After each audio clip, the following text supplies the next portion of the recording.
Okay, good evening, everyone. Thank you for joining us for the regular meeting of Learning and Teaching Committee, Monday, June 21st, 2021. It is 5:33 p.m. Call the meeting to order. We have no citizen comments for the beginning of the meeting. Do we have a superintendent update? Dr. Pearson? Well, I wish I had a lot to share with you tonight. We had a meeting today with IDPH and ISB on a webinar, and it was a lot of questions and not very many answers. But we have been asking for the updated guidance for our returning to school in the fall. LUDA, which is the Large Unit District Association, has actually drafted a letter to the governor and the state superintendent asking some specific questions. We are hopeful that we will have the guidance by the end of the month so that we'll have an update at the July board meeting. So that's what I have for today. Thank you. Right, Claire, can I ask a clarifying question? Have we had any, it sounds like we haven't, but do we have a timeline at all about guidance regarding ISB and masks? So that's one of the questions that we have on the table. It's a critical question going forward. And we do not have a response. Okay. We have been told that it will come after school is out. And so I think tomorrow is the last day of school for CPS. So then that means hopefully within the next couple of weeks. Okay, thank you. Can we take the fact that we had reduced procedures coming in this evening as a good sign of a trajectory we're on? So I did hear good news today, which is that we won't have to do self-certification in the fall. That we'll have a different process for that, so that there are signs of potential changes coming, but unfortunately we don't know what those are. I think one of the questions on the table is how to manage the vaccinated and unvaccinated, or people who can't be vaccinated, and those differences, particularly in classrooms. And so we're hoping that there will be some clarity. I have one additional question, Dr. Pearson, on a related yet unrelated. We're waiting, I believe, for the standards from ISB related to the equity requirements, right? And so do we have any update on that? No, I don't have any information to share with you tonight, but I certainly can find out for you. Okay, thank you. Can I ask a question? Is it appropriate, Dr. Pearson, that we could post the LUDA letter you have sent to the governor? We can certainly ask to do that, and I guess if that's possible, we will certainly share it. I think our community should know what you and the other superintendents are saying. Absolutely. Thank you. All right, thank you, board. Anyone else? All right, thank you very much for your questions tonight. Do we have any welcome and celebrations? Just celebrating we're out of school and it's summer. All right, very good. Thank you very much. Tonight we have something different. Dr. Herman, I'll just give a little quick blurb and then you can expand. So we've asked our board tonight to, in efforts to expedite some of our meetings, as well as put the information out to the public ahead of time for transparency and participation's sake. We've asked our staff to pre-tape their presentations, and so we've submitted them online several days ago, obviously in compliance with OMA, and made them available to the public, and our board was able to review them ahead of time. Tonight, what we're going to do is ask our staff to just give a brief overview of what the presentation's about, and we're not going to replay them tonight. And then we'll have our typical detailed discussion about them, and hopefully it'll help expedite it, as well as give opportunity for our participants who did the presentations to be more thoughtful and detailed about their explanations on them. Anything else you'd like to add, Dr. Herman? Okay. Does the board have any questions before we start on the new process? Okay. All right, very good. So Dr. Herman, I'm going to leave it to you and your team to start. All right, Great. thank you. Thank you all very much. Tonight, we are very pleased to present a progress update to all of you on the board goals you set last summer. Each of the 4 areas that we're presenting tonight have made significant progress, some more so than others, but we're very, very proud of, during a pandemic year, that as an organization, we were able to move forward with a lot of the great systems improvements that we made.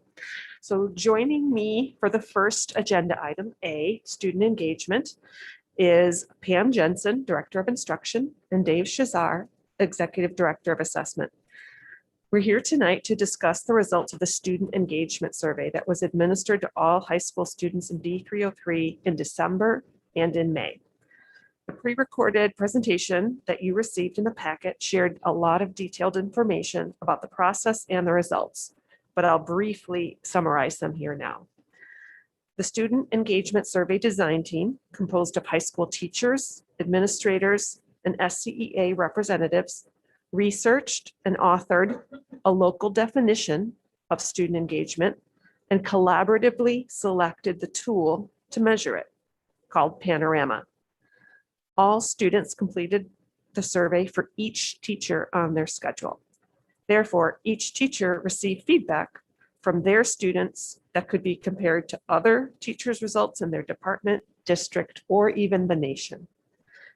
Overall, the results were quite strong, especially when compared to the other suburban high schools for each of the 5 areas that were measured. In May, the results of the engagement survey showed for classroom engagement, D303 had 50% agreed or strongly agreed, which is at the 90th percentile nationally. And again, nationally for other high schools. We note that on this survey, it is a survey that can be given to elementary, middle, and high schools, and just the nature of the perspective, the scores tend to go down a little bit in high school.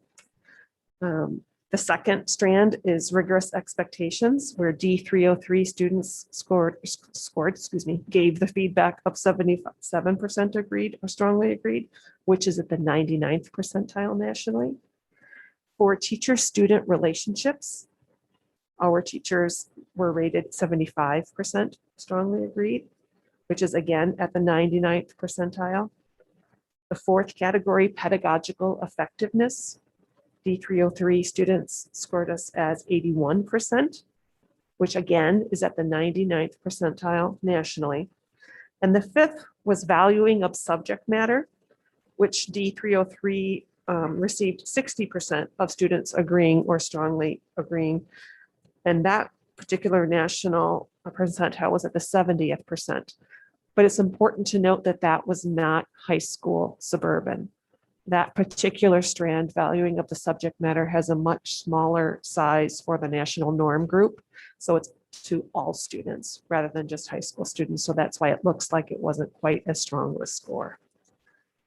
I want to congratulate East and North teachers for receiving such positive feedback from their students. When reviewing the data by subgroup, we noticed a few of the following differences. English learners and students with IEPs reported the highest level of engagement, while Black students reported the least. Overall, Black students reported perceiving lower expectations and valuing of subject matter compared to other racial groups.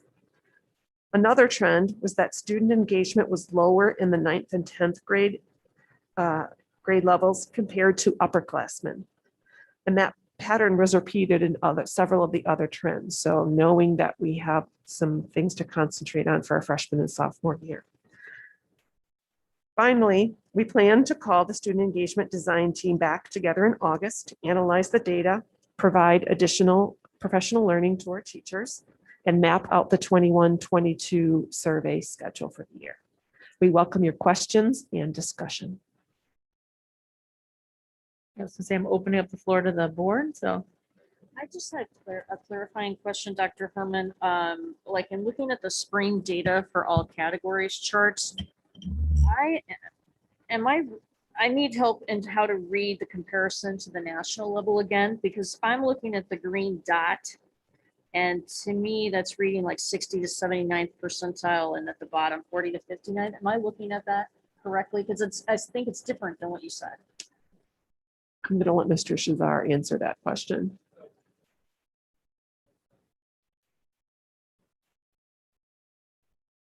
Yeah, spring data, all categories. Sorry. Slide 11. Thank you. Yeah.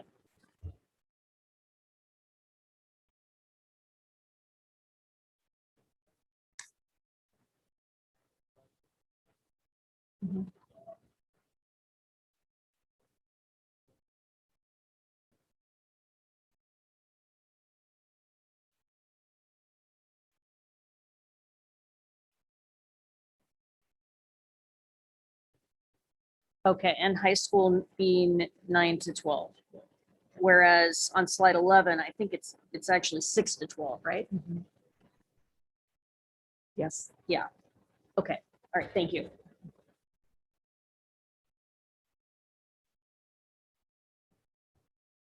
I have a couple questions. Nice job. Thank you very much. Appreciate having this information, and I hope everybody in the community will read it because it's, you did a nice job in the presentation, and the results are very exciting, especially in a COVID year, to see our kids. I also like that our kids responded to the questions. This wasn't adults saying, oh, yes, that child is engaged. This is their perception of being engaged. And I think that's a critical voice to knowing whether, because we know many children who look engaged and are not. So I appreciated that. I thank you for clarifying about the all students, because I was confused about that as well. And I also appreciate the definition. I hope that's plastered in places so other districts can use it, because students being engaged is an important component to the learning. I am concerned about our students of color.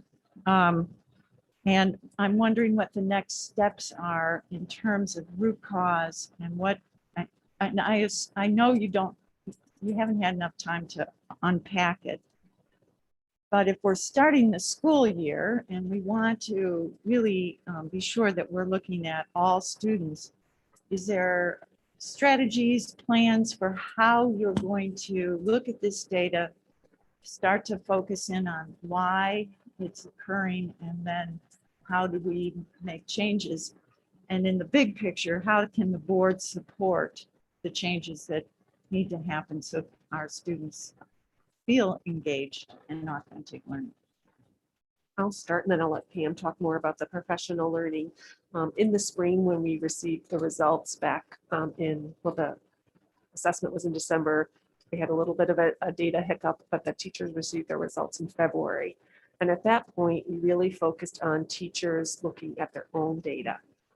So we focused on them having optional ways to learn about their data, both from a training from Panorama or from a recorded one. We also had the ISCs, the coaches, available to help any teacher interpret their data. And there were several conversations that were very productive. Again, we didn't get the data back until after teachers had gone, so they did receive their individual data last week. We resent that video again to say, hey, remember, here's how you make sense of your data. But this fall will be the first time when teachers return that we have a chance within our departments and within our school improvement teams to look at the data more in aggregate. So both high schools plan to use this data in addition to their SEL data, and in addition to 5 essentials and several other things, to look at the climate and culture feedback we're receiving from our students, both racially in terms of this particular survey shows that, but we know achievement and some of the other points would be our students with IEPs and other groups. So part of the continuous improvement process will be each site using that data to drill down and, like you said, get to the root cause of causes, because there's usually more than one cause. And then we'll use some of those ideas to plan follow-up professionally. I think Dr. Herman said it well. I think what's important about this data and what we've learned in this process is using multiple measures of data and triangulating that to see if we can really find what those root causes are. And that's what we're going to be doing this summer as a learning and teaching group, as well as going back to the engagement group and really having these conversations. And once we have those conversations, then we can begin to explore what the professional learning can look like. So those are the next steps in the process. As well as working with the director for equity too, because this all correlates together. And if we can be on the same page on this, then the professional learning might cover more than just this particular instance here. Okay. because I hope that you will also follow up with student groups and focus groups and keep their voice foremost in our minds so we can keep going. Thank you. The data that you have shows some positive movement from first test to second test. Sounds like the first test was in December, the second test here in May. As you look at the following year, a couple of questions around the design. Would you keep the survey the same so that we have year-to-year comparison capability? And then second, is the plan to continue to use a December, May timeframe or some other time period? So yes, the plan is to keep the questions the same because we would like the longevity. We are going to take another look to make sure they are the questions that we got the intent that we wanted to from the questions. But the plan is to keep them the same. The plan is also to keep the same time frame, the December and May. So we should be able to have comparison results. And that is typical for other school districts who do this kind of feedback. It's after you've had a chance to build relationships with students. So it's because we do have many teachers who switch students at the end of first semester. So that's the maximum time we can go where they've had a chance, the teacher can get to know the learners as learners. They can have a chance to build that relationship. So we're measuring something that's meaningful, not just first impressions after a month or two. I think for this kind of survey, it's not about baseline data and then growth. It really is who did the teacher have in front of them during first semester. And then sometimes each of the students, again, teachers would know, they don't know which students gave any feedback, but they know I've had in my fourth period class almost the same students from May to December. So I know if it went up, it's because I'm improving with this group of kids in terms of the feedback they're giving me. Yeah, just a follow-up to that. And then when should the teachers expect to get the data from the December? Now that we have the data flow really clear, I think it would be early January. Okay, good. So then they would have the opportunity to review that very closely to when the next semester starts and if they want to make adjustments. Okay, thank you. Yes. Sorry, thank you. Mrs. Barker, I know you want to jump in here. Sure. I don't know if I missed this, but do we have the data on what percentage of our high school students took each at each school?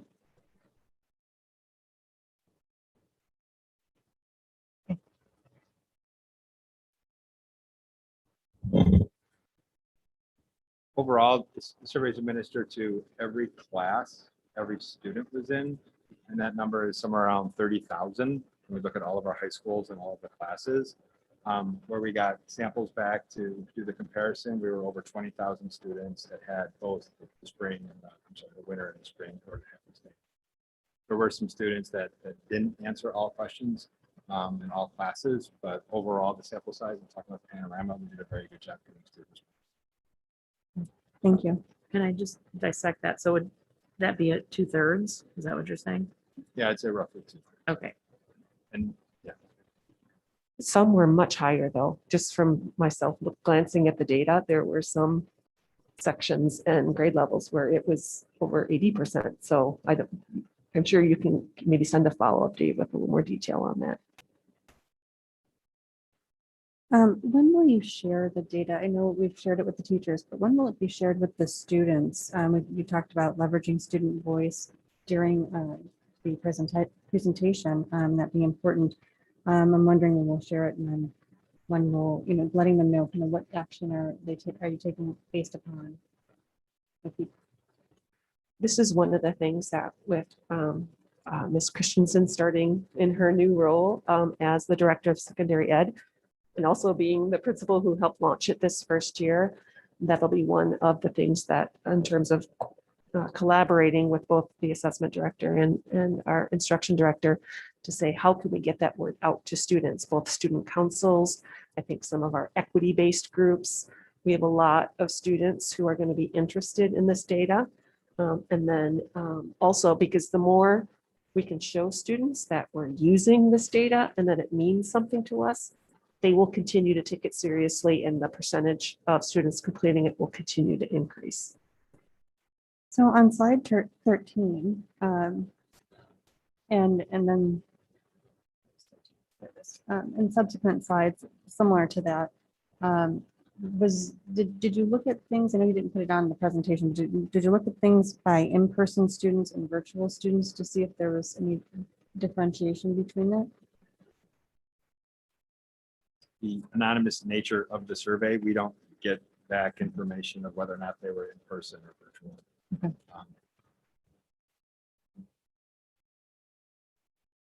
I'm gonna skip that one. It was already asked.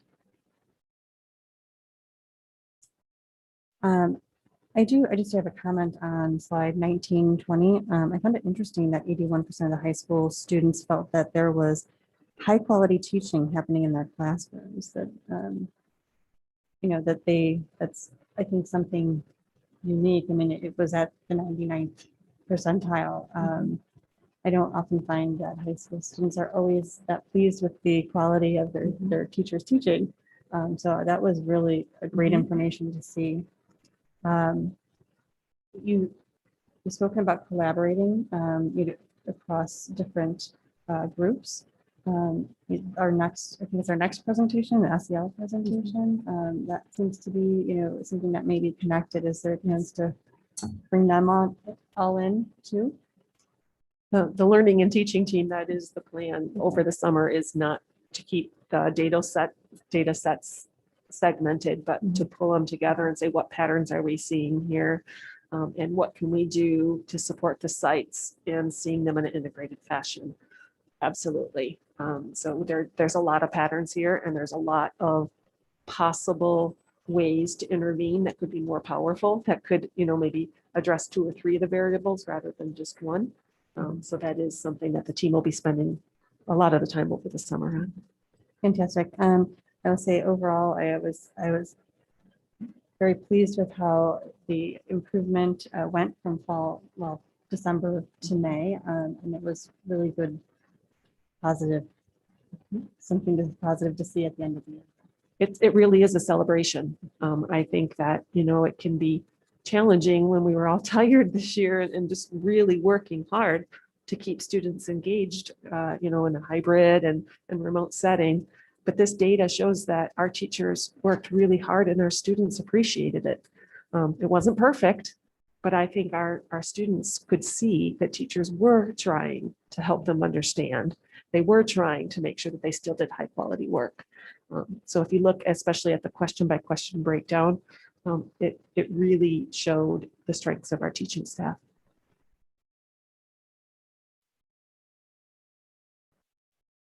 All right, so I did have a few questions. First, I did want to say that it's a really great start to collecting feedback from our students. Their student voice is so important. It's really hard to get data from 5,000 kids between 9th and 12th grade. Having a high schooler now I don't have a high schooler, but I used to have a high schooler. It's very difficult to get feedback from them verbally. So this is a great avenue.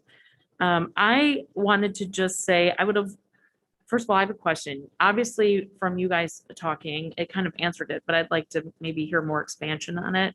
You feel that this data is reliable and valuable in the next step? I do. I think yeah. it's very. Yeah, very.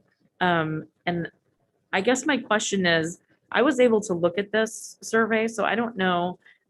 There's several of us here on the board that have high school students, so I would certainly recommend that you peek over your student's shoulder just to look at it, just to see kind of what it consists of. It's really comprehensive. There's, I don't know, like 30, 40 questions. I don't know how many, there's a lot of And questions. we did make that available on the board packet. So, Yeah. and we did, when we sent the information home to parents, we also made sure that parents could view the questions then. Yeah, there's so many questions, and I think what would be interesting is just the aggregate raw data, and I don't know how you can do that and provide it to the board versus, I think your summary in the beginning was helpful. I don't know if we would do it question by question, so I don't know if that's maybe too much data for the board. I don't know, but I would be interested in seeing it. The ones that are per teacher, obviously you wouldn't be able to do that. Feedback goes directly to the instructor. Yes. But I think the first half of it is all similar questions. And so that might be interesting for us to see the raw data. I don't know, maybe it's too much. We wanted to start with this as the first report. Yeah. And if there are things that you're still curious about, we would be happy to give you additional data, additional ways to look at the data, for I think I sure. might be solo, so maybe I'll just come in and sit down at Mr. Chisar and we can have a lunch date and look it over so that I can do that. The other thing is, hang on, this is already asked and,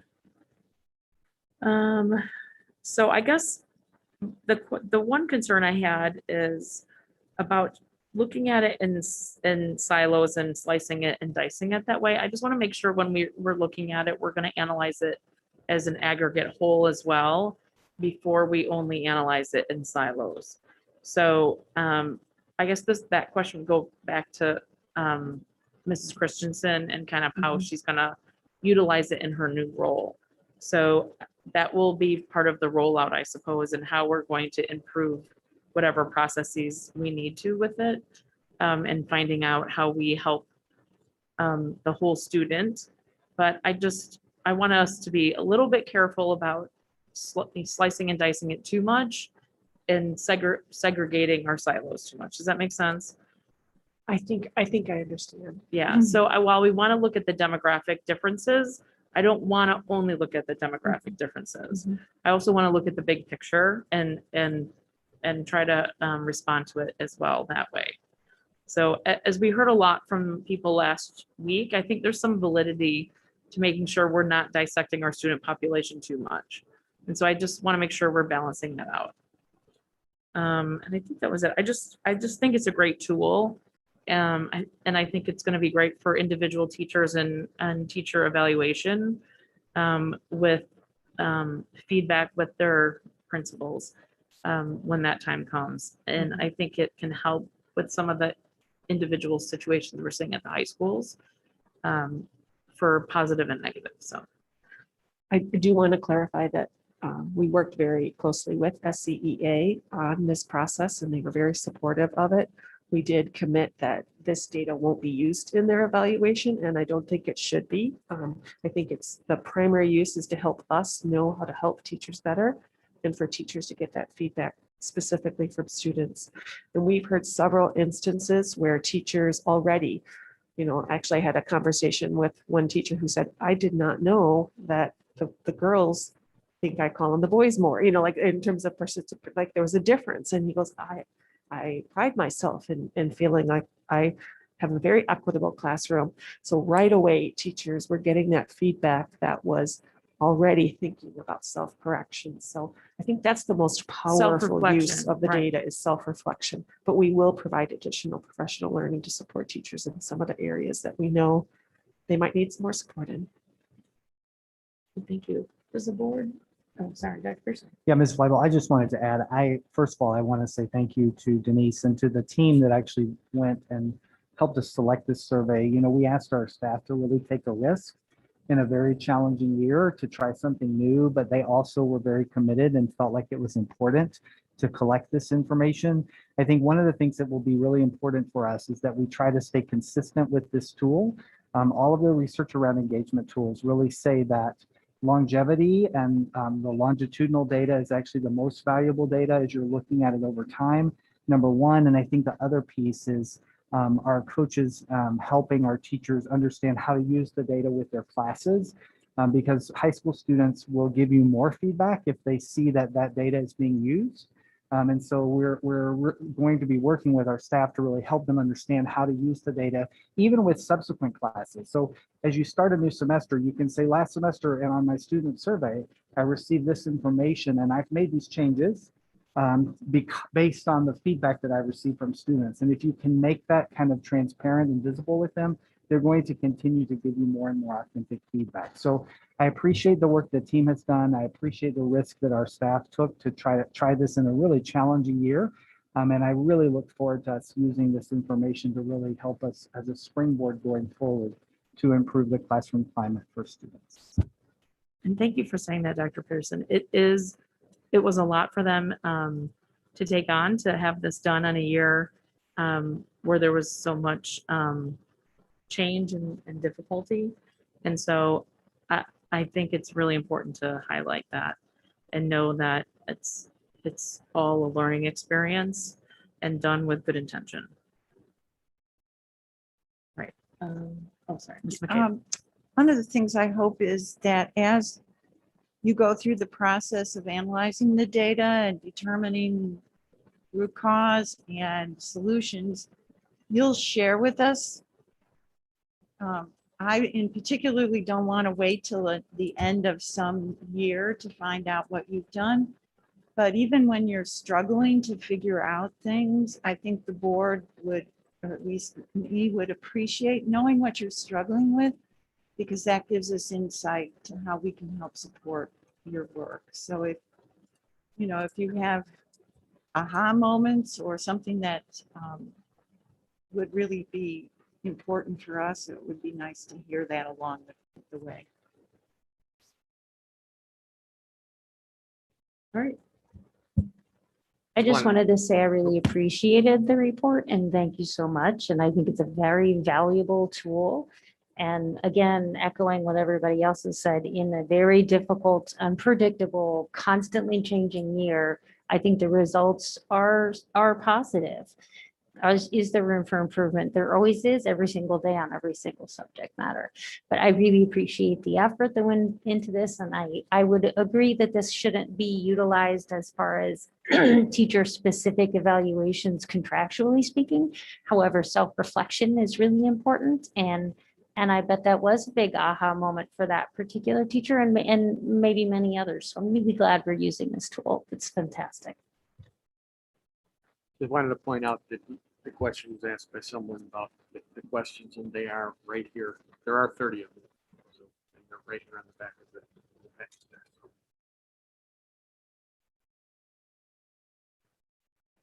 Okay. Okay, thank you both very much for joining me at the table. And next up, we have our social emotional learning goal. And that team will join us up here to give an overview and answer your questions.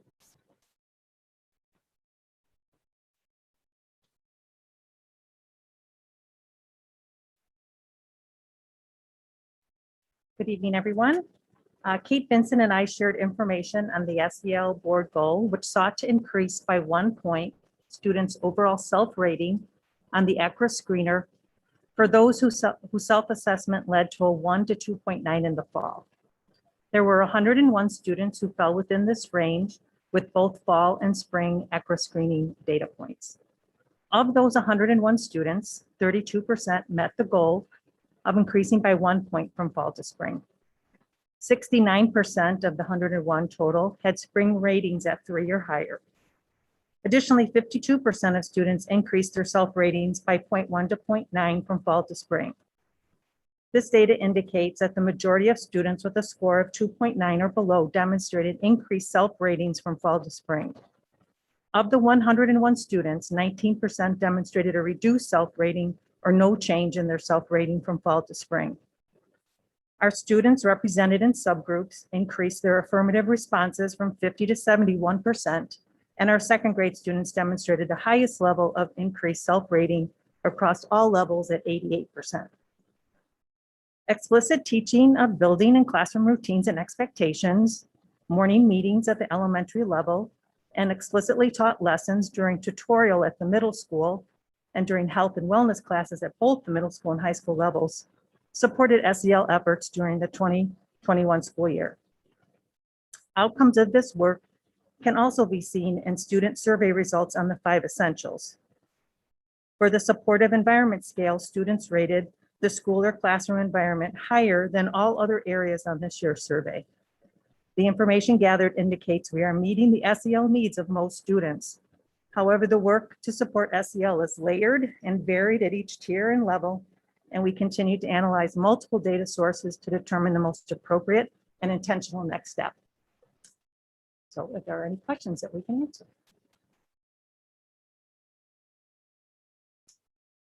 So this one was a little more confusing to me.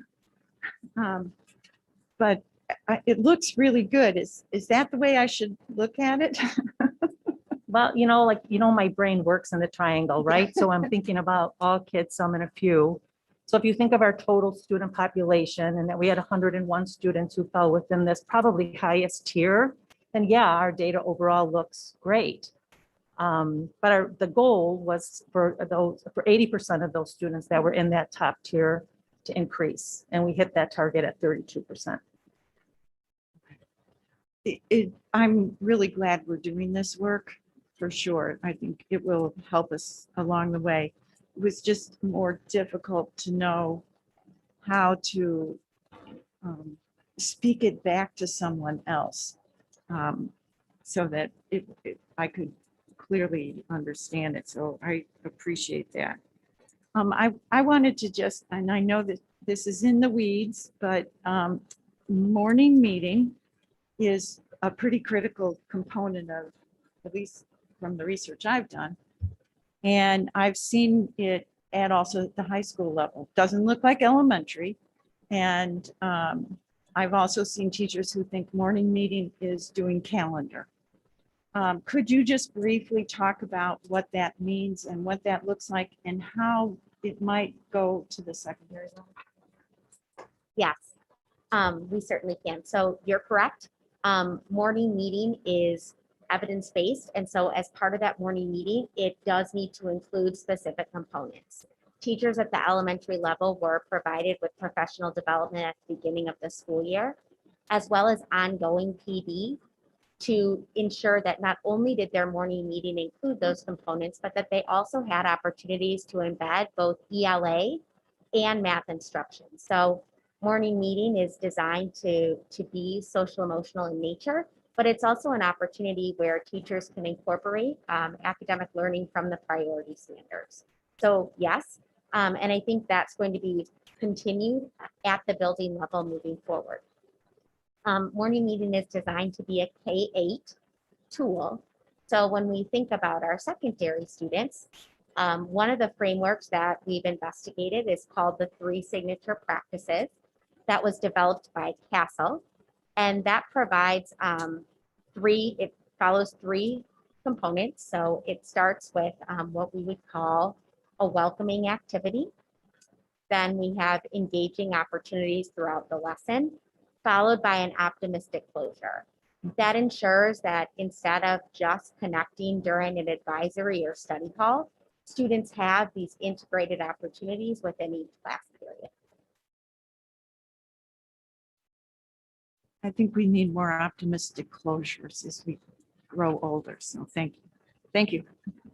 Oh, I did have one more. I'm sorry. Did the individual students get their results and did that go back to families? Yeah, there were reports that were sent home to families after each benchmark period. Can I ask a follow-up on that? So if they're not in that benchmark, where does their score appear on their page? Is it the ECRA page, right? So every student got an individual student report. So it has it for the areas, the competencies that are assessed on a scale of 1 to 5. Okay. So they look like little The circles, dials. so you can kind Yeah. of see where it falls there. Okay. I think the other part of all of this is that our student data was pretty high to begin with. And as we ended our school year, we had some relative growth, but most of our students across all of the grades that were assessed, which was 2nd through 12th grade, hit at about a 4. And the scale goes up to 5. So our kids were pretty high to begin with.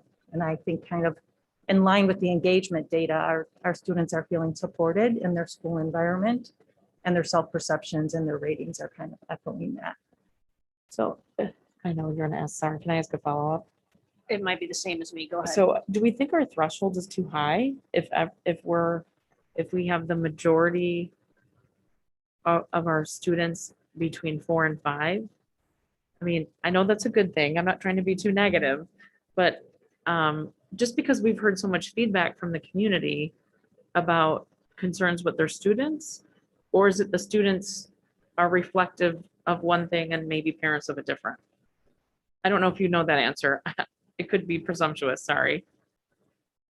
Go ahead. You go first, Patty, and then I'll add. Yes and no, and yes and no, and yes and no. And I think that like when I talked about the very nature of SEL, And especially in the last year and a half, we have so many factors to consider.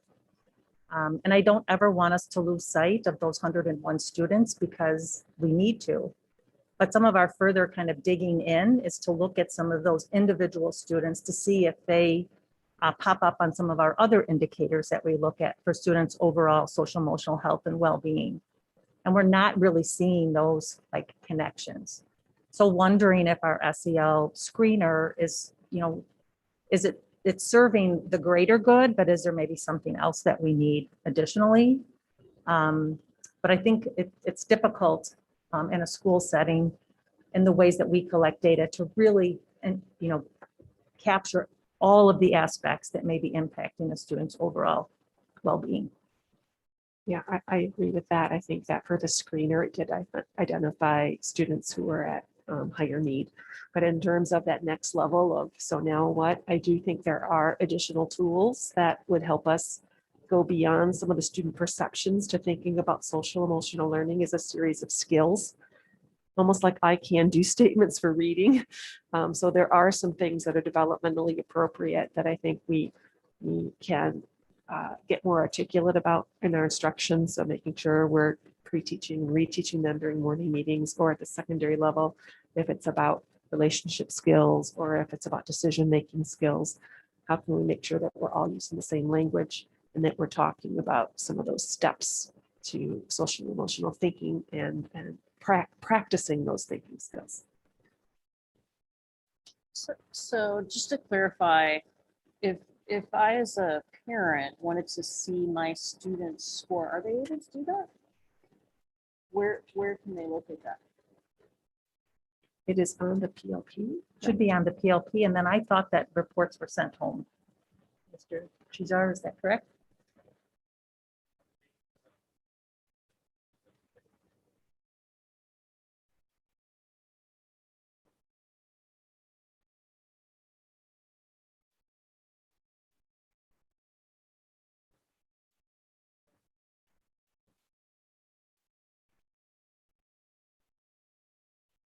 I have to jump in. I don't know that parents were given the instructional steps to sign into PLP. I think the students were. So if you're a nosy parent and you log into your student's account, you might be able to see it, but I don't know that parents were given the steps. So if we could check on that, that would be super important. Yeah, that would be a very important Yeah. infomercial to make available to all parents. On how Yeah, we log need to get into it that. Mm-hmm. to parents, please. Yeah, thank you. I'm going to say I have not been in any of my students' PLPs because well, one, I don't know if he knows it exists, but the other two have told me about them. So yeah, I think it wasn't sent to us. We can create that tutorial. And I assume any red flag, you would call parents or contact parents. It might be worth us looking to how we can send information directly to parents, because not every parent is going to know how to, even with directions, know how to log on. So maybe if that's something we need to invest in, I think the board would probably be willing to do that. I Yeah, I don't would agree speak with for you. the board, but I'm on board with that. Let's just say that.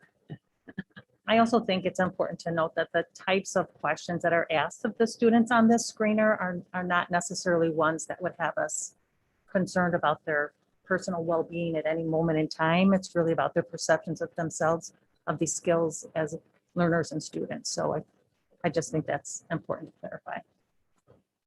One thing that I sort of occurred to me as I was reading through this is the middle school persona that they just want to fit in and they just want to be right here and unnoticed. And I'm wondering, and maybe it's impossible, but is there a way to Ms. Weibel's point of people coming in, of the students coming in at a 4 or 5, is there a way to do, I know this is a subjective internal observation of themselves as a student.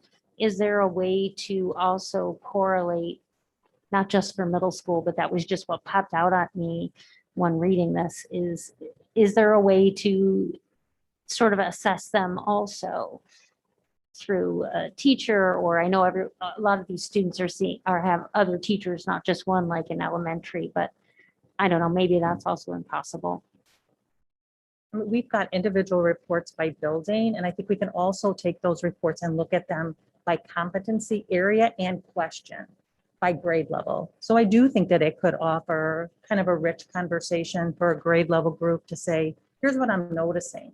I think one of the questions that I think popped out to some of us was kids not being as comfortable working in a group. Yes, And I when was you just think gonna comment on about that. all of the work that we ask kids to do collaboratively, I think that offers the opportunity to have a conversation, which kind of then links back to that engagement survey as well, which are, ways for us to kind of look at this data across, so if we're noticing that those are some things that students are not rating themselves very highly on, let's talk about why that might be and what are some things that we can do differently instructionally to support them develop that confidence.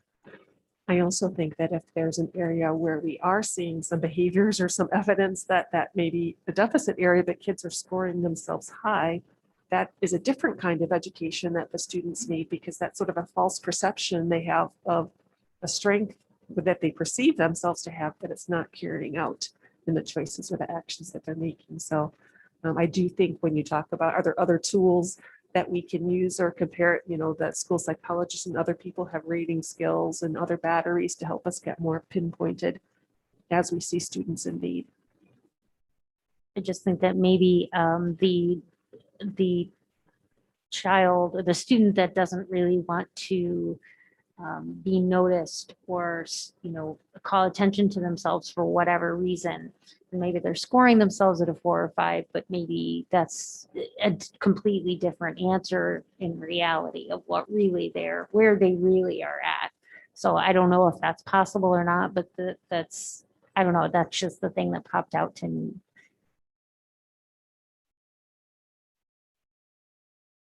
I have one more comment, sorry. You said field testing and more coming in the future for tools to evaluate. So of course I'm gonna ask, so what's that about? So Yeah. can you expand on that a little bit for us? Totally. So there are Okay. new things that are coming up all the time and things that we're aware of. And I think when I think about at least my efforts over the last few years, we've used resources that are available to us at no cost. So we've really found a lot of great value, as was already talked about through the Panorama feedback survey. They also have an SEL survey. So working through our MTSS group, we looked at that resource and we looked at our early adopter buildings and asked them if they'd be willing to give that tool a try next school year. And they're all on board and very excited. So we'll have the ability to come back and share with you what we were able to get from that tool versus what we're getting from ECRA to make a more informed decision moving forward. Something similar in makeup, but you're not it's already created. You're not doing it from scratch. Correct. Okay, yeah, great, good.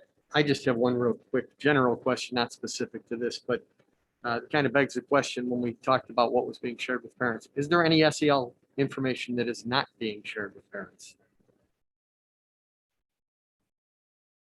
No, I I can't don't think of any information or data that we gather that isn't shared directly with parents.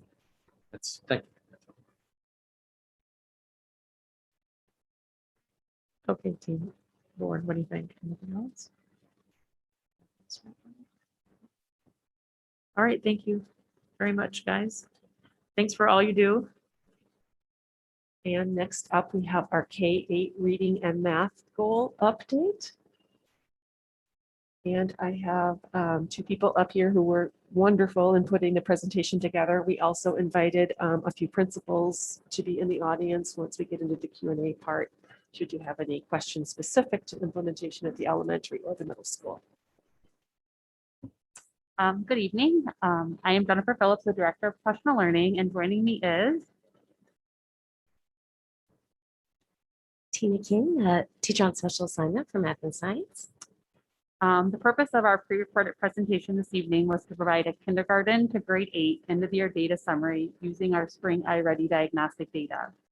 We have many celebrations this year in reading, especially given the year of interrupted instructional models. We outperformed national and state comparison groups and surpassed the national expected growth medians in reading, including all subgroups. Based on our spring iReady reading assessment, we did not meet our district's end-of-the-year targets for overall growth and achievement. We did perform strongly in comparison to representative national and state normed groups. 8 out of 14 schools met their school improvement achievement goals, and all buildings outperformed the national averages. We do have discrepancies among subgroups in both academic or in both achievement and growth, but all subgroups surpassed the national expected growth medians in reading. For K-8 math, we've met our district goal for achievement with 67% of our students meeting and exceeding standards as measured by the iReady diagnostic assessment. Our D303 students outperformed both state and national iReady districts in percentage of students meeting and exceeding standards in math.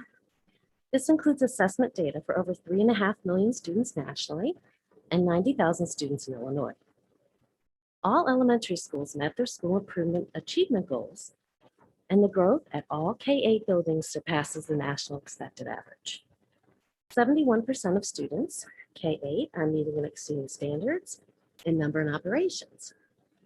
That is our ISBE designated priority area for the school year 2021, and that's a celebration. We do need improvement for students with disabilities, English learners, and socially economically disadvantaged students for math achievement. All students in subgroups by race have exceeded the national growth average.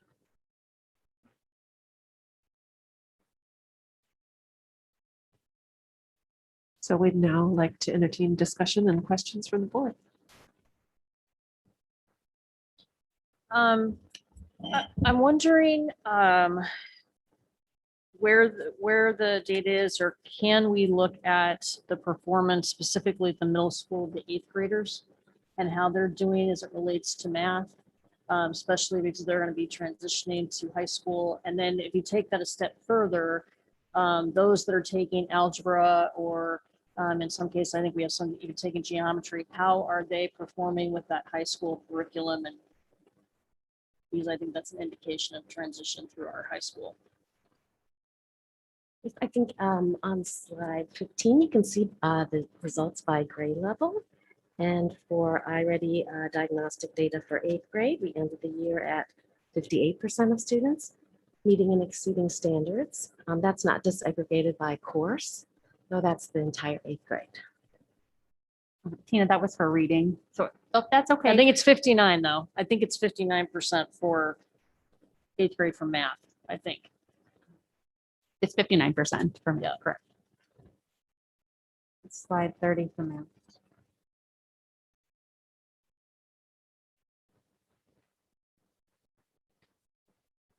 Is that something you would be interested in, having the 8th grade data, a breakdown by 8th grade course?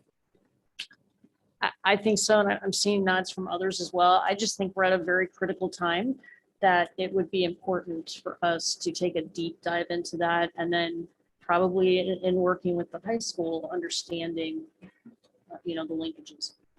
I know that each of the sites' school improvement teams also had planned for their school improvement team to take a deeper dive. Mr. Morel is here. Do you want to make any comments on 8th grade math while you're here? And I can answer one of those questions now too.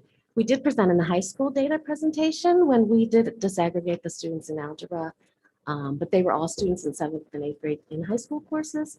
And remember, I presented at the beginning of the year, they were in the 80th percentile as a mean group, and at the end of the year at the 98th percentile. So that is the data that we had presented earlier. And that's from iReady. Okay, but then we don't know how that transitions to high school performance though, correct? Because iReady only goes through 8th grade. So I think I'm expanding my question, but really what I'm trying to get to is what are those data connections between how they're performing in 8th grade and then in succession through high school. Mrs. Berger, you're asking for the COGAT data, basically following the same class from middle school to high school. Is that correct? Cohort data. Cohort, yeah. That's what I meant. Not. Whatever that. Well, yes. And then how does Thank that translate then to action? which ultimately improves our math SAT. We can look at fall to fall for our 8th grade students. So when they took it this fall, and when they take it in the coming fall in 21, we could look at that growth. Through a different lens, first of all, I'd like to say that the data that we receive, the results we get back on our testing, it's an opportunity for us. So for some level of peace of mind, I can tell you that we've been responsive to the data. This year, our 7th and 8th graders really the teachers got involved with our Desmos tools. And I've been able to watch firsthand how the engagement of that tool itself really gets kids on board. And that's a new tool that we've used as a result of the data that we've had in the past. I can also tell you that we have PLCs as a result of the data, that they align their lessons to math language routines, MLRs. So they've gotten really consistent with the language you're using within the math classes. I've also seen great integration between PLCs of science and math, so that the math teachers are really having great conversation with the science teachers to determine how they can have their kids use math skills and apply them directly interdisciplinary wise. So those are just 3 quick examples of, as a result of the data we've received in real time, that we've been responsive to it during the year to hopefully improve the kids' skills.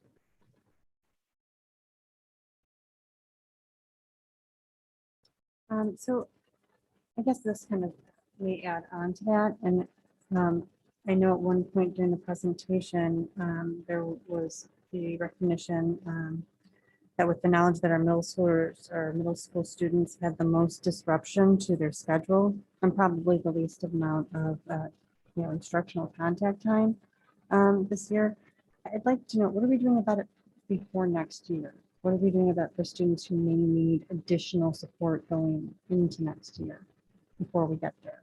Is there a plan for that? First of all, I can say, because we all experienced it this year, we're better at it already.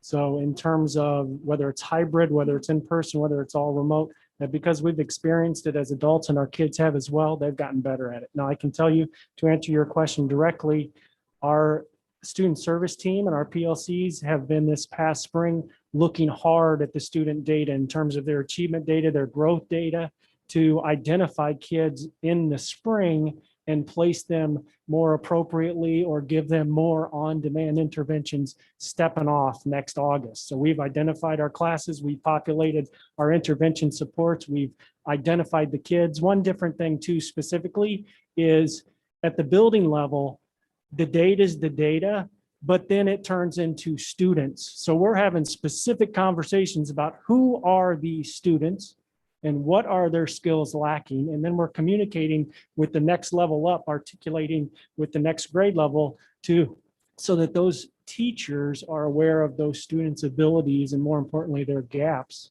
in August. So it's really about pinpoint scheduling and intervention assignments going in, and that's why we're going to do a better job next fall. So there's some really positive gains reflected in some of the data here. 55% at 1 or 2 grades below level in reading in the fall to this, and then 32 in the spring, and a similar set of numbers for the math achievement. That would suggest, if I look at fall to spring, that something good's happening over summer. Or is that's fall to spring over the winter? Okay, so given that, the next question would be, if we've gotten half of it right, meaning we've moved half of those populations into performing at grade level, it means half of that population has yet to move. So do we have enough resources associated with those folks that end up in the fall in the red bucket or in the yellow bucket here? Do we have enough resources? And if not, what do those resources look like? And how do we get them into the schools? So given kind of the COVID, the year that we had, our typical interventionists for students who are 2 or more grade levels below were reduced, giving our reading and math specialists returning back to the classroom. So moving into next year, we're going to have those additional roles back to be able to provide more direct interventions and supports to individual students as a way in which to provide that level of resource. So should we expect the benchmark to move from some percentage in the fall to 0 in the red and yellow? Will that be enough? So the question is, I understand you'll get those resources back. Without those resources, these numbers look pretty fantastic. recognizing that those folks have been pulled out to do other classroom teaching or other duties. So in a non-COVID year, if the return of what was present prior to COVID is enough to bring the spring numbers down to everyone being in green, that'd be fantastic. If it's not, then the question is how many and what type of additional resources would be necessary to absolutely squeeze and minimize the number of folks who end up in those yellow and red boxes. Well, I'll start with that. Yes, definitely the professionals that we have who are reading and math interventionists are talented and they are going to make a difference for students. That's why we hired them and we have evidence from when they were in the classroom that they made a difference.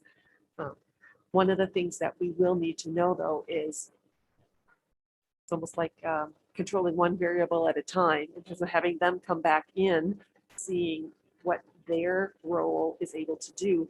Most of their work is at tier 2 and tier 3. And we know that we saw a lot of growth in teachers in tier 1, but that really is where you see the biggest growth is if you continue to invest in differentiation and some other things so that classroom instruction is meeting the needs of more students. So we don't have the large volume of kids who need to have the interventionist. So I think that's going to be one of the focus is to say, not only monitoring what our specialists are doing, but also continuing to use that real-time monthly data to give teachers feedback on the interventions that they're doing day to day. And another piece of data that will be important for us to look at is for students, 1 or 2 grade levels below. We want to make sure that they're not only meeting their typical growth goals, but also they're hitting that stretch goal. So they're growing at a faster rate so that they're more likely to close that gap in a shorter amount of time. Because some students, it might take 2 years to close that gap, meeting that stretch goal. And so we just want to make sure that we're monitoring to make sure the students who need the most are closing that gap at a faster rate. And I appreciate that. And I'll run the risk of speaking for my colleagues here, but they can interrupt me. I think the board would welcome proposals for additional intervention to kind of squeeze these yellow and red boxes down. And so the point of the question is to say only that the board would welcome those ideas and concepts about how to improve the performance and limit these boxes. I can jump in there too as well. We have specialists that are returning to the classroom mostly at elementary level, not at the middle school level. And, those red boxes really should be more around 3 to 5% and quite a bit higher. So I would agree that I would welcome, what are we going to do for the middle school at this point to make sure that those students are ready for high school? One of the things that we do have planned this summer is special training sessions for our middle school math interventionists and some evidence-based programs to help our intervention students. So to give them that boost, to get that extra growth in this coming school year. So that will happen in late July. And maybe, other people can jump in. I'm thinking of, is there anything more we can do to support our middle school, even in a temporary next year or, next 2 years to make sure that we are where we really want to be. The 2 middle school principals advocated and we were able to provide, an ELL interventionist, and I might let you describe just some of the things you have. So that's an example. We have an ELL interventionist coming at us. So we've got both buildings have our ELL program, and this is an expert coming at us that's not going to help us with paperwork. This person's going to help us with instructional strategies and work alongside our teachers, for example, our EL teachers, and not just our EL teachers, our teachers across the building, because we service they're all of our kids. So our students are everywhere. So this is an example of a specialist and thank you for providing that opportunity for us. She will be alongside of our teachers in the classroom, teaching side by side with all the students to support our EL students. That also sheds light on I think an untapped example that we really need to capitalize on is this supporting the core piece that students who are struggling, we don't want to remove them from the core and get them services and then put them back. They need to be in the core being supported right there with specialists, with clinicians, with whoever we can put in the core to support that environment. the way you're going to retain skills and grow from there is to be able to apply those skills. If I need help in reading, I don't want to go to another room somewhere and learn reading and then be plugged back into the reading core. I want to get additional reading help during the day, not touching the reading core because I'll still be in there, but yet I will be on demand in real time, applying those new skills, finding success with those skills with my peers, which is going to grow my learning. So really at the middle school level, we're looking every chance we get to how can we support the core with resources. And resources don't necessarily mean, programs or necessarily people. It's collaboration, it's best practice, it's utilizing our reading specialists, our ISCs who come into this environment and support all of our students. The difference now is with our iReady data and our other formative and summative data is we know exactly who these kids are. And we need to help them real time in the moment with all the resources we have. So really, one, I look at our data as a huge success, but it's a giant opportunity. And that's what gets me excited to be able to watch the experts that we've hired in this district to be able to do their things so we can make the red and the yellow columns go away. And statistically, I think that's impossible, but that's the goal, right? Here are the kids, let's move them along. And I think we've got a nice structure in place that we're going to start to make some leverage and see some headway.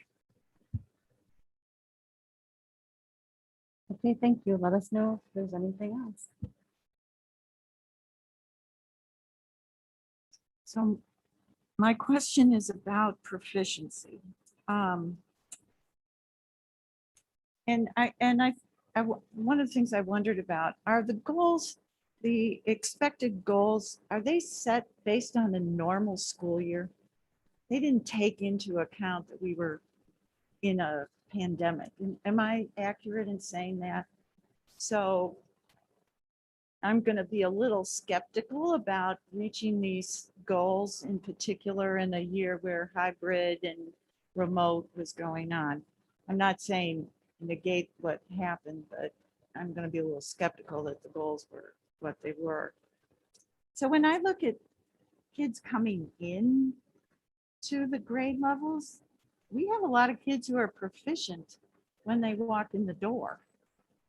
And I wondered, and this would be, okay, let's roll up the sleeves and put all the data out. But I wondered if we have looked at that and wondered about it. Our kids are coming in with high proficiency. In some cases, at least it looked like in some schools, almost half the kids are already at grade level before they've been in that grade, if I'm reading the data correctly. So I'm wondering about what are we doing in terms of their growth? And then I'm looking at the subgroups that are not. And wondering, are we looking at how that goes from year to year to year? Because it's real important that kids get excellent instruction more than 1 year at a time. And if we're getting closer to them being proficient at that grade level, that has to carry over to the next year.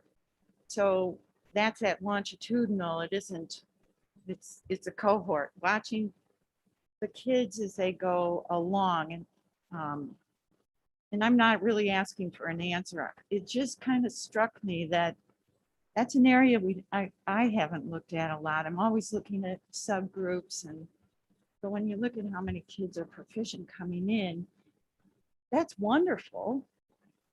And so what are we doing? What are we doing right? And what do we need to keep doing to keep them growing forward? And then when we have kids who aren't in groups, how do we change our instruction?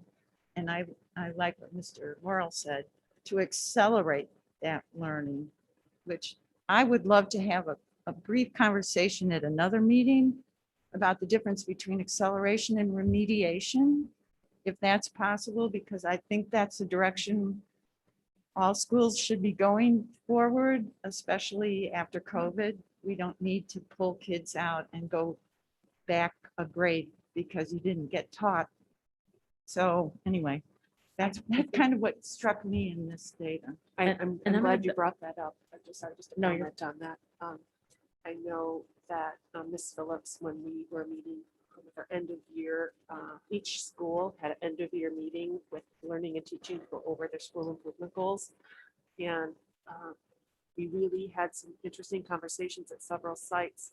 Now that we can measure how much growth each student has, it is interesting. You know, we saw, yes, some of our demographic groups grew, but they didn't grow by enough to close the gap, whereas others grew by not so much. And so we were asking that other question for our high achieving students. What additionally can we do to make sure they're growing and they're meeting their stretch goals? So we really, again, for the first time, have that kind of data that's at our fingertips and the kind of conversations that our PLC teams and that our school counselors and our intervention teams are having. They're just making sense of it and making sure that we apply it to all students.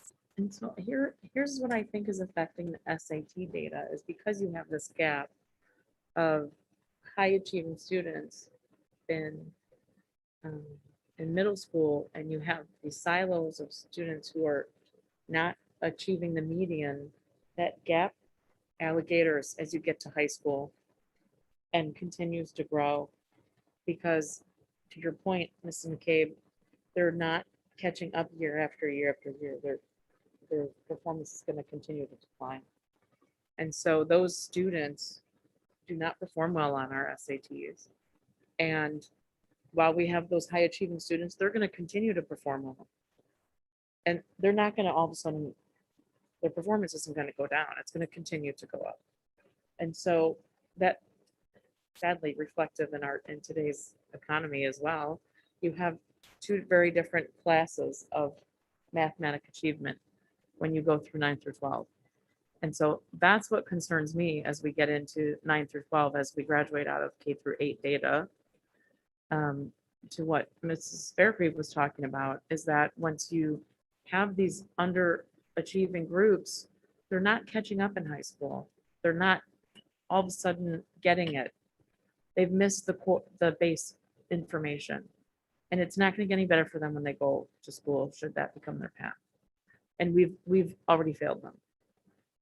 And I guess the only thing I would interject there, I think it's bigger than the subgroups. When we have, like for 8th grade, we have 59% meeting grade level, which isn't, I would not say that's very good.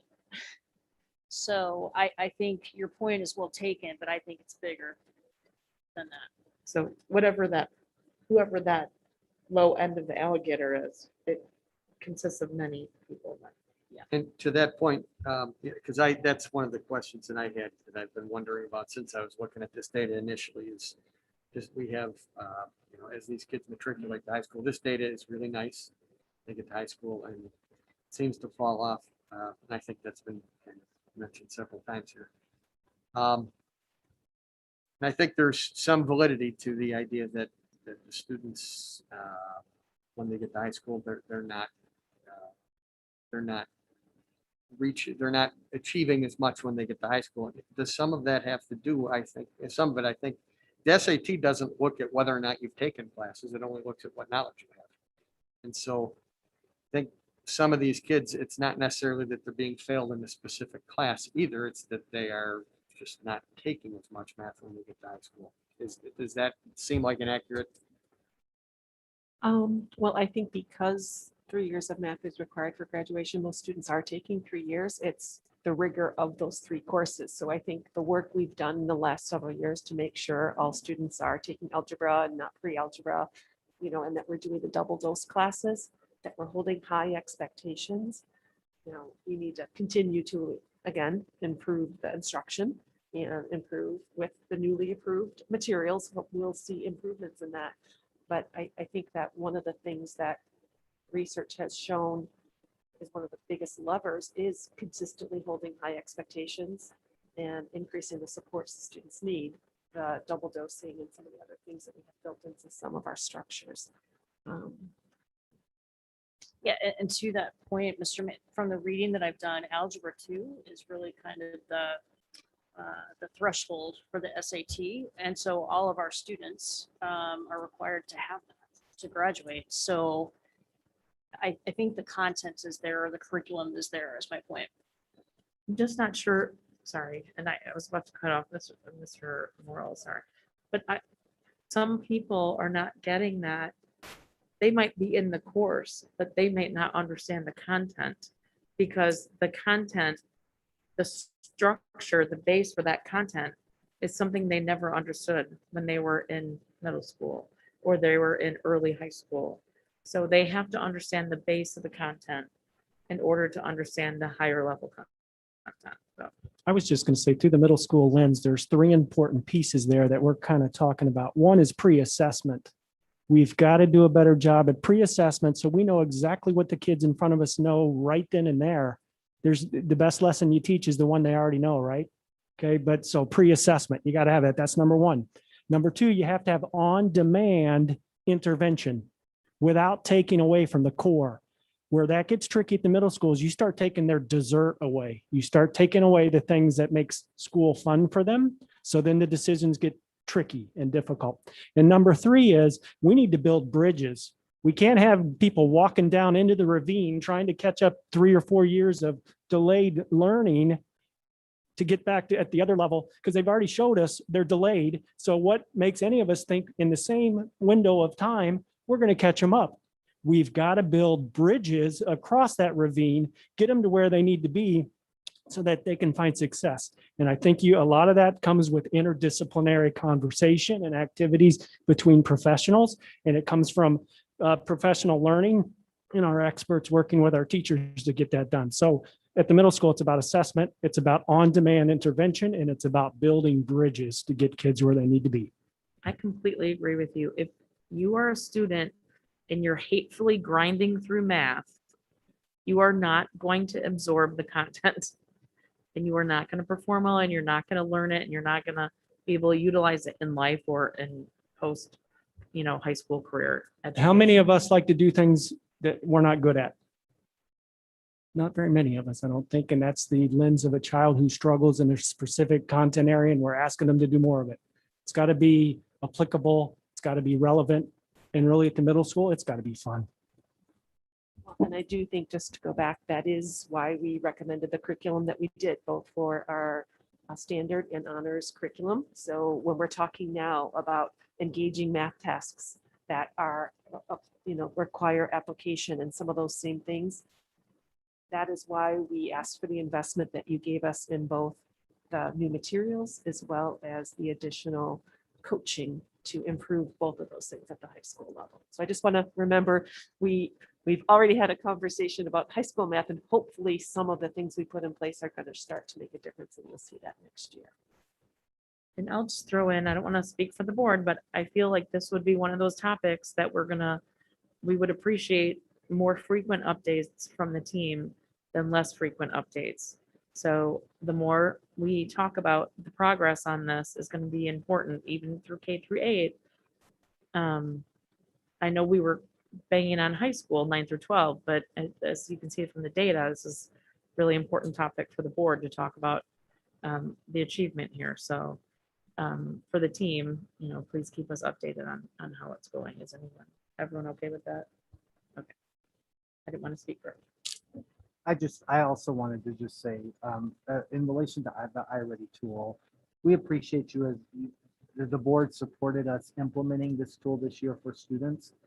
It actually is giving us a really good opportunity this summer to begin to have conversations about where students are in their learning, where the gaps are present, and what strategies we need to put in place to support students going forward. You heard some of that tonight in the presentation. I know that there are districts that are really not in the same place that we are because they didn't have a tool or they don't have a tool in place to help them collect that information, especially since the state test really now for 2 years hasn't been given in the same way that it had been given in the past. So thank you for helping us think about that last summer and allowing us to purchase this tool and put it in place so that we now have a tool that not only gives us the data about where students were in their learning, but it also has the formative pieces that give teachers feedback immediately when students take those assessments throughout the course of the year so that they can make changes in their instructional practice. You may also know that the state is now looking at changing the state assessment to a similar format that's given multiple times throughout the course of the year. And I think that that's one of the things about this tool that is so helpful.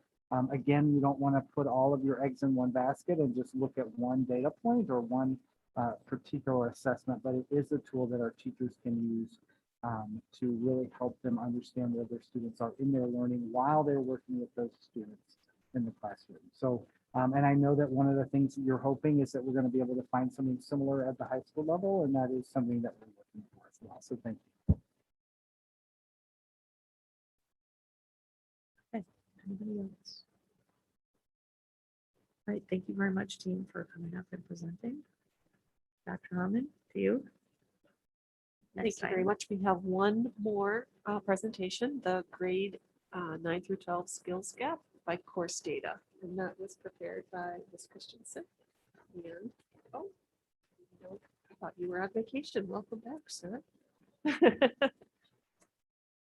Yes.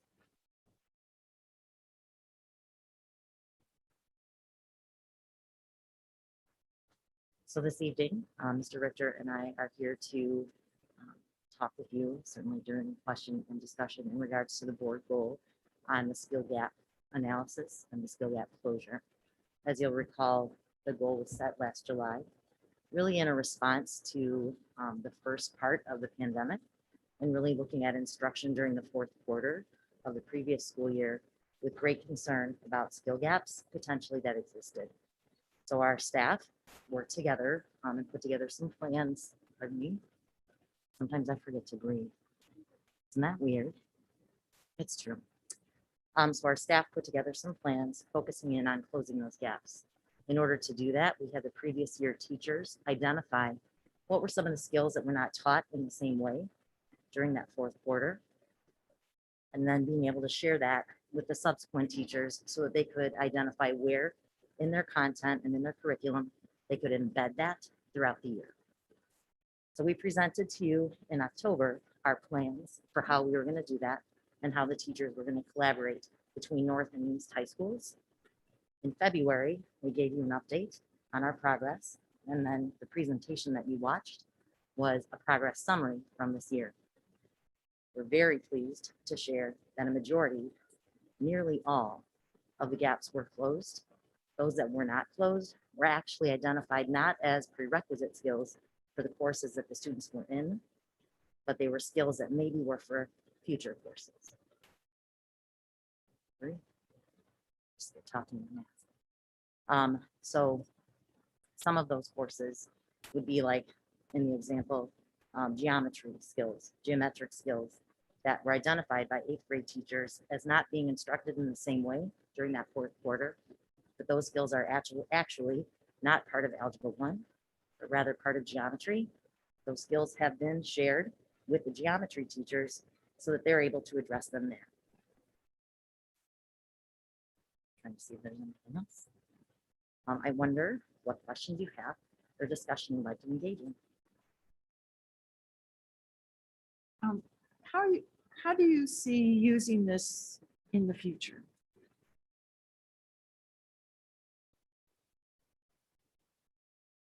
Well, I think as part of our next steps in our PLC process is to really think about having a really good understanding of where students are coming in from, what levels of skill they possess as they walk in. And that's going to rely on us using a lot of previous year data. Just this week and then next week and then into early July, we'll be starting to meet with our building instruction leadership teams to look over this past year's data to identify what are some of our priority areas of skill that some of our students in different grades or different courses really need to emphasize. And I think equipping our teachers with that information so they can target their PLC work specifically at some of those, I think are going to give us those opportunities to really leverage the PLC work that we do and really look at making impactful instructional decisions for our students. It's remarkable, and congratulations, and please thank your teachers. I know it was a lot of work when you reported in October. They looked exhausted already. I heard through the grapevine, they weren't real thrilled with the board. But I think the work that they did is commendable. Do you see this as being a possible kind of culture that we should be building between first and second grade and fifth and sixth grade? A positive that would come out of COVID in terms of these are the things we didn't catch or weren't able to do. I'm wondering if it has a different, be applied somewhere else. Well, I think that the K-8 level had some of that already built in. So I think actually this is the high school trying to sort of mimic some of the processes and procedures that have already been in place, K-8. You know, when the conversation we just had about our iReady data about grade level standards, we're like 1 or 2 years behind and knowing which specific math or reading skills are deficits. And I think that's been a pattern of how elementary teachers and school improvement teams have really looked at their work. And I think this year, focusing much more on specific courses and specific skills. And although it was new and a little awkward for some of the teacher teams to do that, I think they saw the benefits of it. So I think, you know, as Mr. Richter talked about, as we launch PLCs this fall, there's nothing that breeds success like early success. So I definitely imagine that both principals will be able to capitalize on this during the fall. Thank you. I also would like to thank you. I think it's really important that we identify our areas of focus and need and strive to be better. I know I've always been a big proponent of that. There's smirks under those masks, I know. I think it's important that we continue to collaborate with North and East. I've been a very vocal member for that. I look forward to seeing that continuing. I know, Mrs. Christensen, in your position, that's going to be a priority for you, working with the new principal and with Mr. Richter. And I think it's really important for this district to see independence with the high schools, but continuity as well. And I just think it's really, it's detrimental to the success of the students to have continuity with instruction and practice and things and process, things like that. And as well as having your own independent flares too. So as for the schools, so didn't have any really specifics other than, I don't know if we wanted to go into maybe next year, go into maybe greater detail on some of the things that we focus on. For the public, I'm sure they'll be so interested in knowing exactly what the teachers are working on. I just don't know how much we can go into on some of that with the PLCs, but we do kind of get into the weeds when it comes to K-5 or K-8. So high school is a little bit different because it's so moduled, but I don't know. I think it would be great to get some more information as we kind of launch the whole program. So thank you. That actually was going to be a request I had for the chairs. Would it be possible for the team to come back in 30 days or so after you've done that work around the instructional skill gaps? I mean, I would be interested in a summation of what are the things you've targeted that need to be worked on in the coming school year. Is that possible, and what are your thoughts? And I would be interested in seeing that. Is that something you think you would be able to present? I think I'd want to maybe give 60 days for the principal at North to also have time to meet with her team, Yeah. so they could Get her come back. feedback. I'm just Okay. trying to be realist. So Yeah. I might target maybe the Oh. teaching and learning, learning and teaching meeting in September. Okay. That would give both of them a chance to meet with their school improvement teams and Sure. their PLC teams and their department leads and give you a much more complete report. Yes, we do have a new staffer, so, okay. I think that's reasonable. And I think in September is also when the school improvement plans will be presented to the board as well, so that will also be. So they can present it and just tie it in and say it's a result of working on this, and if they want to present it that way and integrate it that way and just identify it and tie it back to this. Does that sound good? Ms. Fairgate? Yeah, getting nods. Okay, thanks. Dr. Herman, is this your last L&T meeting? Yes, this is my last L&T meeting. Thank you for recognizing that. Well, I want to thank you for all your hard work. I want to thank your teams. This was not what typical districts were doing in the year of COVID. My experience is that most districts were working more on how do I get desks and clean and masks and keeping kids safe, which is absolutely the work they should be doing and that we did, but we did really ask for much more, and your teams have performed.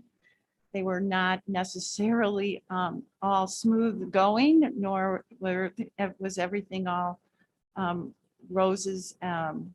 But this is hard work. We've got data to start the school year. There are school districts that don't even have these assessments and won't until the end of next year. So I want to thank you personally for all the work that your teams have done, and to our teachers and administrators for getting it assessed, and for our kids sticking with us and doing really pretty darn well for a historical period of time. So thank you. I was going to close by thanking my team also. The learning and teaching team has moved mountains this year to generate the kind of work that we were able to share with you. So not only was this really beneficial for you to see the progress we've made and the goals you set, but it's a celebration for many people on our team who, you know, we went much further and much deeper in MTSS work than we ever have in the past. The fact that we were able to so collaboratively select and design the student engagement tool, you know, it's unique that we were able to do it so well. And I really want to applaud SCEA for being such wonderful partners in that effort. Again, iReady was new for us. We're talking about it now like we're iReady experts, but remember, we just started it this year. So there's just so many things that I want to compliment my team on, and all of the site teams, because we've done the coordinating work, but it's the building principals who've really done the heavy lifting of making sure their teachers have the supports and filling in any gaps in communication and all of the other things that just make this work for kids. So I'm, again, very proud of my first 15 years in D303 and now my 16th year. And I will still be the grandparent of 2 students who are in D303, so I will always have a vested interest in all of your success. Well, thank you. I was going to say something at the end, so hang on. But thank you for all your hard work and your team's work, especially on this last item as well. It has been, you know, just an unquotable year, truthfully. All right, does anyone else on the board have anything to add? Nope. Okay. I just wanted to say thank you and congratulations. It's amazing to see gap closed, gap closed, gap closed. So well done. And thank you so much to your teams and to you, Dr. Herman. Well done. Anybody? All right. Thank you. We're done. Looks like we do have some citizen comments here.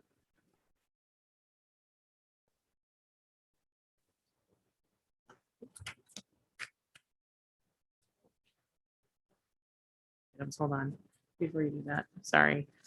So on the agenda, future agenda items, Dr. Herman, what do we have anything scheduled before I add one thing to it?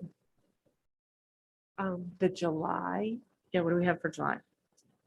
I'm going on. I'm sorry. I'll get back to you. Okay, Just a that's minute. fine. Sorry. There will I'm be drawing a some blank. things already on the July. One of the things, we wanted to make sure the students know that their safety, learning environment, and social emotional well-being is the utmost priority for the board. Some of the board members would like to ask staff to produce a quote of 4 or so student-based equality programs to bring to East High School and North High School for the fall 2021, encompassing all student groups. So something that we can see that would bring students together to talk about equality. So 4 vendors, I guess I would call them, or 4 programs. And so if your team could bring that in July, that would be great for the board to see and start talking about.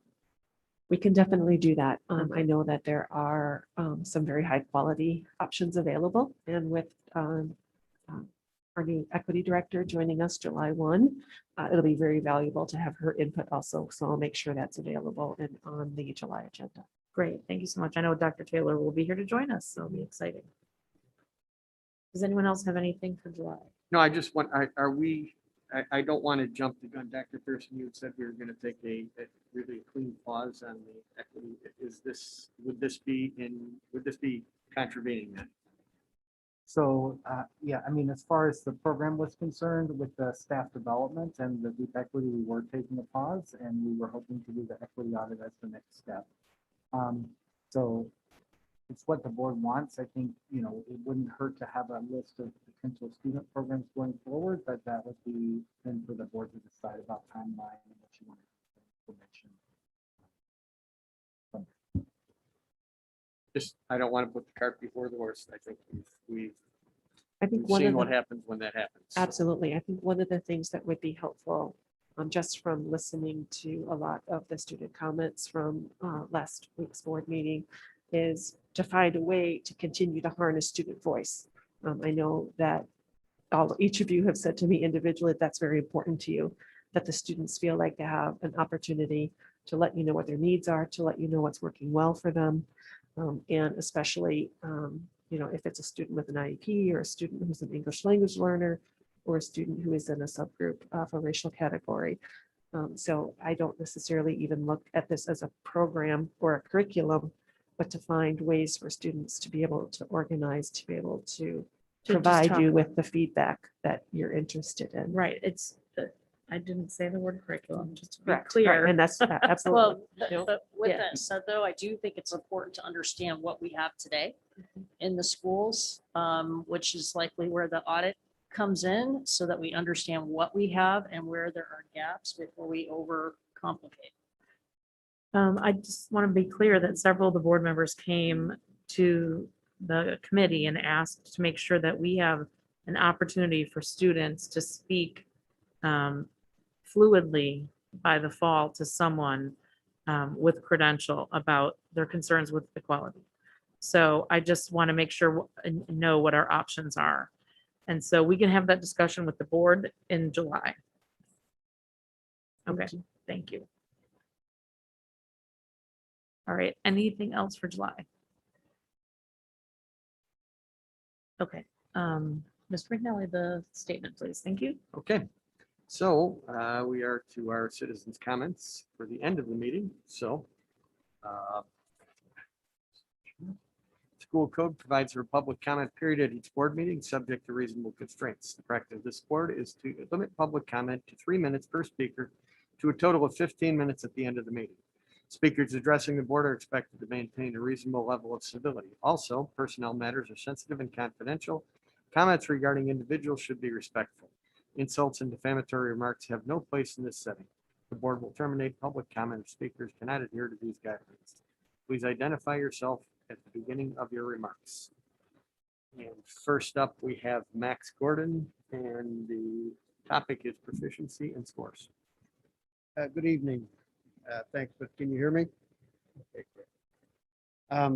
I thought that was a nice try on the equity and equality conversation. I thought we had dealt with that at the last meeting. I'll get to the proficiency in a second, but I thought that was a nice try. The concern I have is I've been dealing with the yes book, and it feels like it's like a pre-selecting. So we'll deal with that in July. It feels like a pre-identifying, pre-selecting special students that then would be shifting to the yes book if you continue. So that I thought that was a nice try. My concern is simply this. I've sat through a few meetings, not many.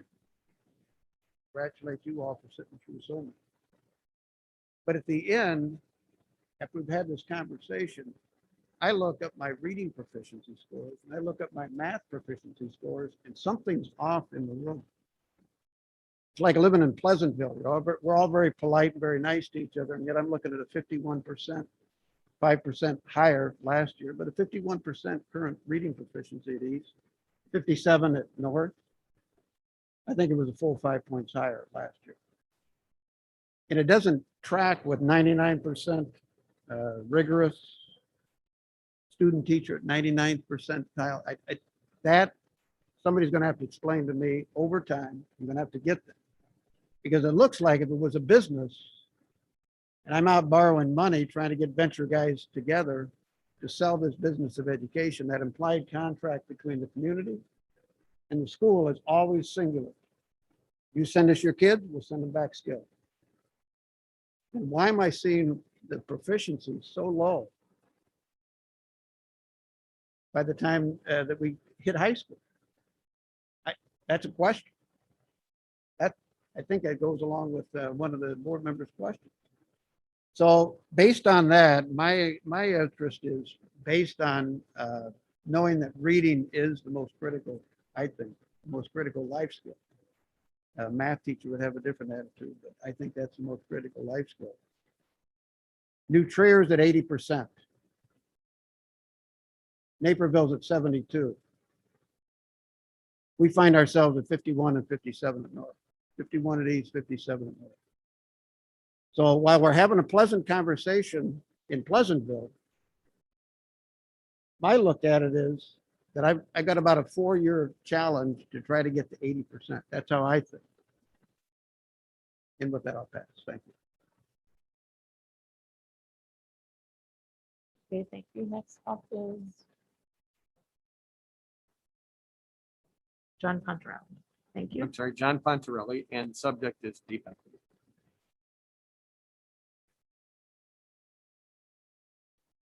Just wanted to thank everybody for letting me talk today. My name is John Pontarelli. I live at 4N362 Fox Mill Boulevard.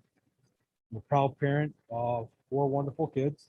One's a junior in college, and I have 3 starting right now in District 303.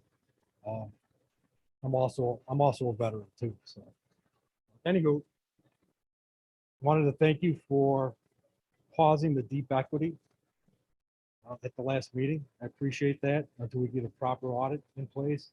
But in the same respect, there were 3 important topics that I'd like to bring up to the board today. And I will be sharing that via email to everybody, plus a lot of the citizens who were here at that time. So the first topic is the audit. I understand there's 3 companies, and we have a 4th that you're looking at. What my questions are: what exactly are they auditing? How is the audit performed? What sample sizes are they using? Who interprets the data? How are we deciding which audit company is selected? For example, price, credentials, or whatnot. How did you select the 4 audit companies? Are the audit companies nonpartisan? And I'd also like to know if the audit companies actually gave some political contributions to any political parties. I believe there's no room for politics in our schools, and we should get back to the grassroots and teach our kids how to read, write, math, and let's teach them history too, right? Do the audit companies have any invested interest in Corwin? Because if they do, that would be a conflict of interest, right? So my second thing is the agreement right here between Corwin and District 303.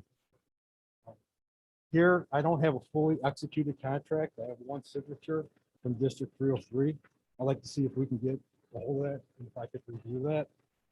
And my second thing is, why is the legal jurisdiction, if there's any legal confrontation in California and not in Kane County, Illinois, where the contract takes place?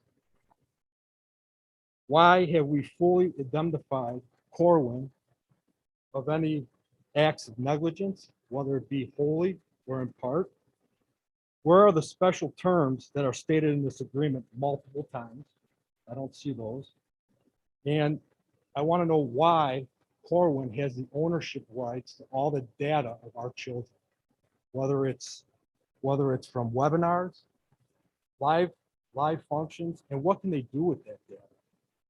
That's important to me to know about my kids' data, my 3 kids that are going to be starting here in this district. And also, it does not mention at all, I think Dr. Pearson mentioned this, that we were just going to be on chapters 1, 2, and 3, at 1, 2, and 5. There's no mention of that at all. Is that what they had to stick to? And if I just have one more topic, if the board will Thank allow you, me Mr. to, Pomerelli. Sorry. Thank you. I'll be emailing. You very much for coming out and speaking today.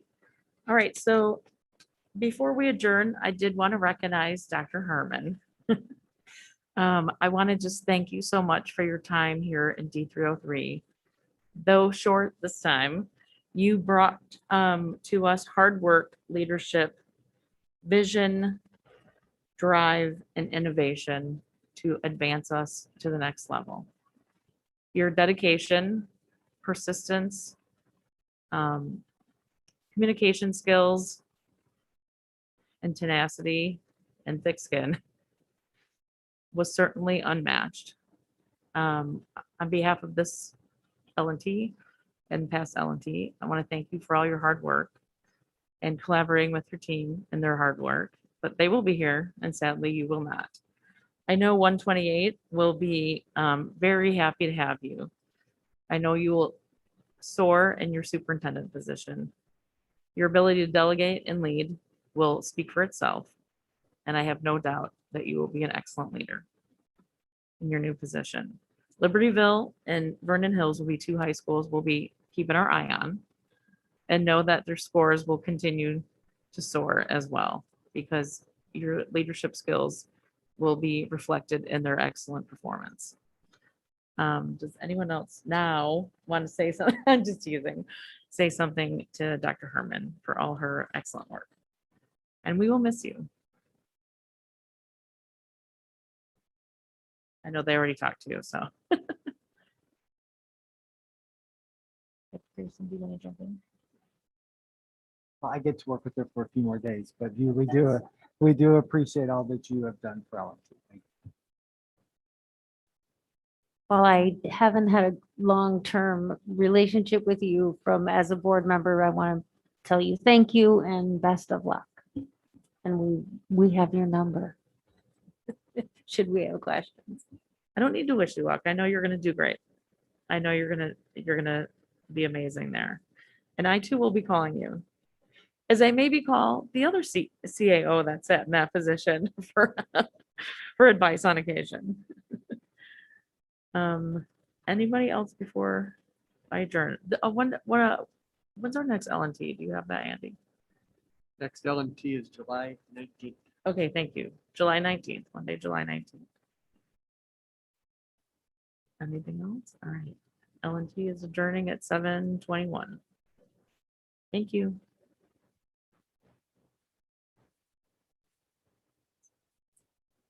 Uh, 5 minutes before we go. Okay, 5-minute break. Let's do 10. 10-minute